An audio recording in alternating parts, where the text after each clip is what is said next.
మరి చెప్పలేము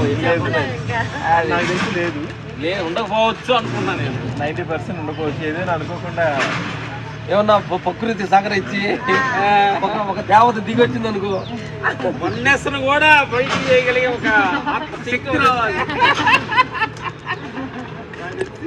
కష్టమే.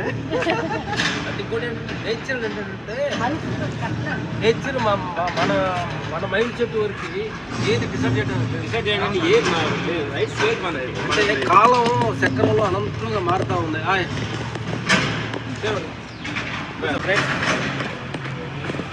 ఇదంతా రిలేషన్ కాదు, ఆత్మబంధువులు వీళ్ళంతా. రిలేషన్ అంటే మనకేదో ఒక 50 మంది 100 మంది ఉంటారు, బ్యాగ్ అంత ఫ్యామిలీ 100 మంది ఉంటారు.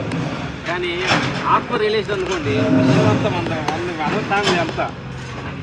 అలాంటి ఫ్యామిలీ మా డాటర్ అనుకో వీళ్ళిద్దరిని. అమ్మాయి ఎందుకంటే వాడి ఇంట్లోకి వెళ్ళి అమ్మ నాన్న అంతా తీసుకొని ఇంట్లోకి వాళ్ళు నైట్ మీటింగ్ పెట్టాం అనమాట. మేము అమ్మగారు మీటింగ్ చెప్తూ ఉంటాం, ఫ్యామిలీ వెళ్ళి అమ్మగారు మీటింగ్ ఆపేసాం. అలాగా అనుకోకుండా ఈ వ్యాధి కుదిరిందనమాట. భగవంతుడు విశ్వం కలిపింది అనమాట. వన్నెస్ బ్రదర్ వాళ్ళని చూపిస్తే నన్ను చూపిస్తా కొద్దిగా వాళ్ళని చూపిస్తా మొత్తం రౌండ్ వేస్తున్నా సార్. ఇంకోటి ఏంటంటే అట్లా అందరూ కూడా ఏంటంటే మీ మ్యారేజ్ సెట్ అవడం కూడా మన కొంతమంది మనకి ఆస్తులు చూసుకొని మ్యారేజ్ చేసుకుంటారు. వాళ్ళు ఇది ఎంత ఇన్కమ్ వస్తుందో నా కూతురు బాగా చూసుకుంటారు. మ్యాచ్లు సహజంగానే ఉంటారు. అలాంటి మ్యాచ్లు కాదు,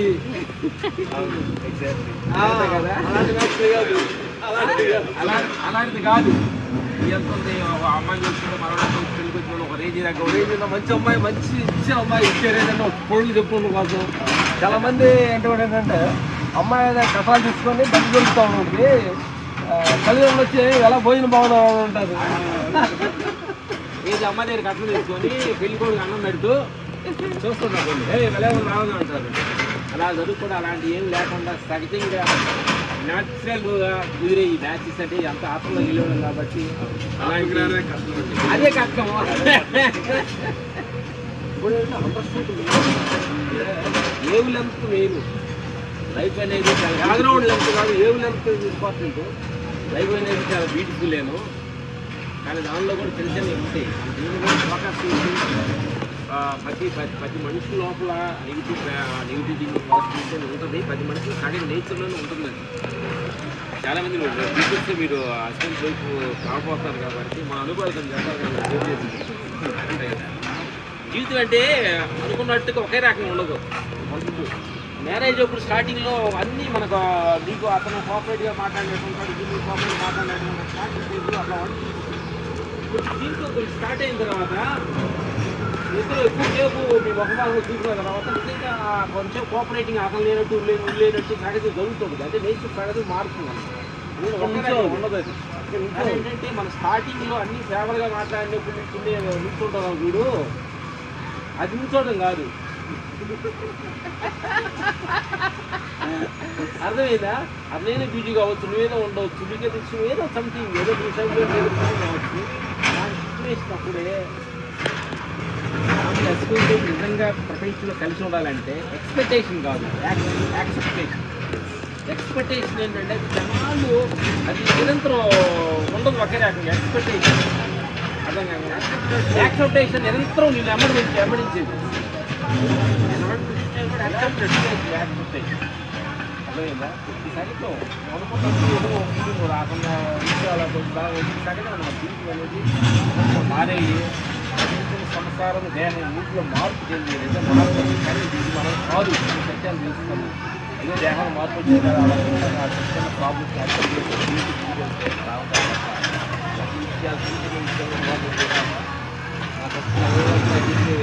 ఇది లేదే అది కథహాయ అంటారు. అదే జరిగిపోయింది ఆ టైంలో. ఏదో మాట్లాడేసాను. అది ఎలా ఏం చేస్తారు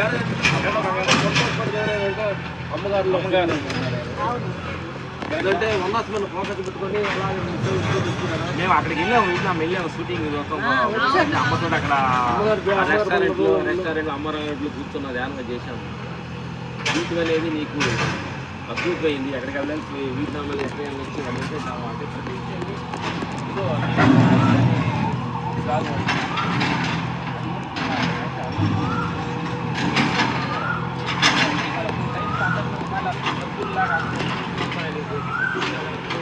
అది మన చేతుల్లో కాదు. నేచర్ ఎవరిని ఎలా తీసుకురావాలి, ఏ టైంలో ఫోకస్ చేయాలి అనేది నేచర్లో ఉంది. అది బదిలీ కనుక అందరూ అవ్వాలి అట్లా అనుకోవడం అంటే అనుకోవాలి తప్పలేదు, కానీ నేచర్ టైం అనేది ఒకటి ఉంటుంది. అందుకోసం వెయిటింగ్. థ్యాంక్ యూ అమ్మగారు. ఇక్కడ లేకపోతే మా ఎంగేజ్మెంట్ కూడా నవంబర్ 11th జరిగింది. అండ్ అప్పుడు 10 రోజుల ముందు వచ్చారు. అండ్ ముహూర్తం పెట్టమన్నారు.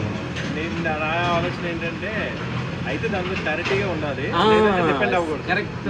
నేనేమన్నానంటే 11 పెట్టమని చెప్పాను. అది కూడా మంగళవారం పడింది. అది కూడా ఉదయం 11 పెట్టమన్నా. అక్కడే మా ఫ్యామిలీస్ అలైన్మెంట్ అయిపోయింది. ఎందుకంటే వాళ్ళ ఫ్యామిలీ ఉంటారు కదా చాలా మంది. బట్ వాళ్ళు దాన్ని బయటకు వచ్చి మన మాట మీద నిలబడి అవును ఇవన్నీ బ్రేక్ చేయాలి కదా. అంటే మనం బ్రేక్ చేయకపోతే ఏంటి? మా మ్యారేజ్ ఎగ్జాంపుల్ ఫస్ట్ చూసాం. కట్టం అనే మాట లేదు. బట్టలు కూడా మా వాళ్ళు బట్టలు మనం పెడతాం, మా బట్టలు పెడతాం కదా. నీ కూతురికి ఎలాంటి చీర కావాలో నువ్వు చూసుకో, నాకు అవసరం లేదు.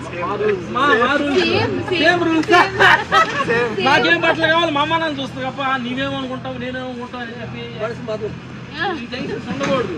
అంతే కదా. నీకు నచ్చిన చీర మీ అమ్మ నాడు మా కూతురు ఎలా ఉండాలో కూడా అలా అంటున్నారు కదా. నీ నచ్చిన చీర కొట్టుకోవడం వాళ్ళు, నా కొడుకు ఎలా ఉంటారు వాళ్ళు కొట్టుకుంటారు. ఇది కరెక్ట్గా 12 గంటలకి మ్యారేజ్ అయిపోవాలి.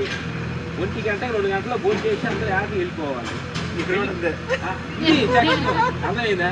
మనం 12 గంటలకు అని చెప్పి 3 గంటల దాకా అదుగు వస్తుంది పిల్ల వస్తుంది చెప్పి భోజనం లేక టైం వచ్చే పెళ్ళిళ్ళు మేము చాలా చూస్తుంటాం సహజంగా. అర్థమైంది కదా. ఈ గురించి ఏంటంటే మా ఫీల్ ఏంటంటే మేము పెళ్లి చేసేది మన సిద్ధాంతాలు అనేది కాదు, చిన్న మనసు అనేది అర్థం చేసుకోవాలి. అలాగే హ్యాపీగా పెళ్లి చేసుకోవాలి. హ్యాపీగా ఉన్నాం. మాకు 50,000 రూపాయలు తెచ్చాము. మా పెళ్లి ఖర్చు, మా ఇద్దరికి పెళ్లి ఖర్చు 40,000 రూపాయలు పెళ్లి చేసి 10,000 రూపాయలు మిగిలించాం. అప్పుడు మా ఊరు విలేజ్లో మొత్తం నాన్ వెజ్ లేని ఫుడ్ పెళ్ళి జరగను. అప్పుడు ఆ టైంలో మేము చేసి తగ్గేసేది మొత్తం గోంగూర పచ్చడి, ఇట్టి వంకాయ, పప్పు తింటే తినండి, తినకపోతే వెళ్ళండి. అంటే నీ సాటిస్ఫాక్షన్ కోసం నేను చేయను. నాది అప్పుడు చదివింపులు అని పెళ్ళిళ్ళకి చదివులు పెడతారు. చదివింపులు ఎవరు పెట్టకండి. ఎందుకంటే మళ్ళీ మీ పెళ్లికి వచ్చి మీరు పెట్టే సమయం నాకు లేదు. పెట్టామంటే మళ్ళీ చదివి మనం పెట్టాలి.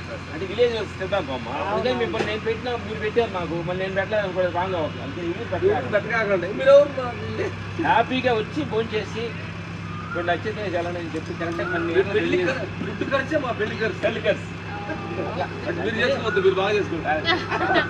అంటే మీ ఫాదర్ డ్రీమ్లో ఉంటారు. లాస్ట్ పెళ్లి కదా ఇదే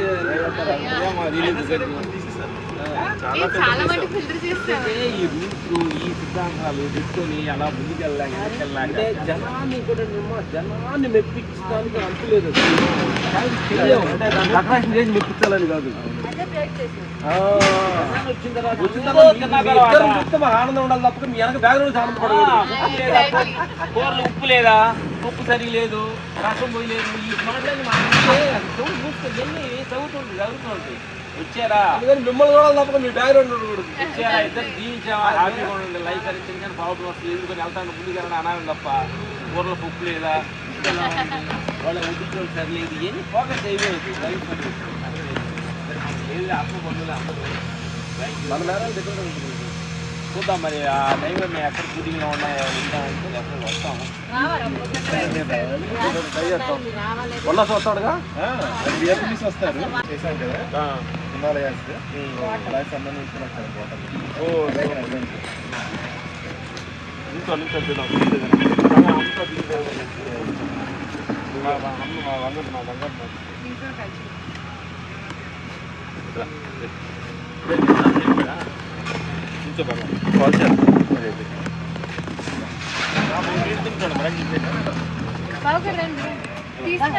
చూస్తారా